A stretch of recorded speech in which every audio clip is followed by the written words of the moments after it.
ಮಂಗಳೂರಿನ ಬನ್ಸ್ ಹಾಸ್ಟೆಲ್ನಲ್ಲಿರುವ ಶ್ರೀರಾಮಕೃಷ್ಣ ಕಾಲೇಜಿನಲ್ಲಿ inter collegiate fest 2019 ನಡೆಯಿತು. ಕಾರ್ಯಕ್ರಮದಲ್ಲಿ ವಿವಿಧ ಕಾಲೇಜಿನ ವಿದ್ಯಾರ್ಥಿಗಳು ಪಾಲ್ಗೊಂಡಿದ್ದರು. ನಗರದಲ್ಲಿರುವ ಶ್ರೀರಾಮಕೃಷ್ಣ ಕಾಲೇಜಿನಲ್ಲಿ ನಡೆದ ಅಂತರ್ ಕಾಲೇಜ್ ಫೆಸ್ಟ್ ಅನ್ನು ರೊಟೇರಿಯನ್ ಸಿಎ ಶಾಂತರಾಮ್ ಶೆಟ್ಟಿ ಅವರು ಉದ್ಘಾಟಿಸಿದರು.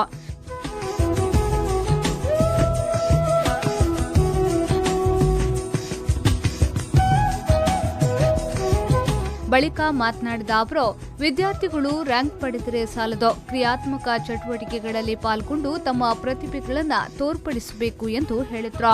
Since many years you are doing, first time I am seeing, this is the really great thing, because when you got a rank, that is a different issue, but rank sometimes never helps. So the skill is very important. Our principal madam Pratima Shetty told today we are almost skilled, photography, this, that. I think government of India, is the importance given to now skill. ಈ ಸಂದರ್ಭ ಸುಂದರಂ ಶೆಟ್ಟಿ ಕಾರ್ಯಕ್ರಮದ ಅಧ್ಯಕ್ಷತೆಯನ್ನು ವಹಿಸಿದ್ರು. ಕಾರ್ಯಕ್ರಮದಲ್ಲಿ ಕನ್ವೀನಿಯರ್ Jayaram Santa, ಕೋ ಕನ್ವೀನಿಯರ್ ಉಮೇಶ್ ರೈ, ಬಿಎಎನ್ಎಂ ಸಂಘದ ಮುಖ್ಯ ಕಾರ್ಯದರ್ಶಿ Vasant Shetty, principal professor ಪ್ರತಿಮಾ S Shetty, Sukanya N, ಸೌಮ್ಯ, ಶ್ವೇತಾ ಹೆಚ್ ಪೆರೋಡಿ ಮತ್ತಿತರರು ಉಪಸ್ಥಿತರಿದ್ದರು. ಶರಸಾನ್ಯಾನ್, ವಿ4 ನ್ಯೂಸ್ 24/7 ಮಂಗಳೂರು.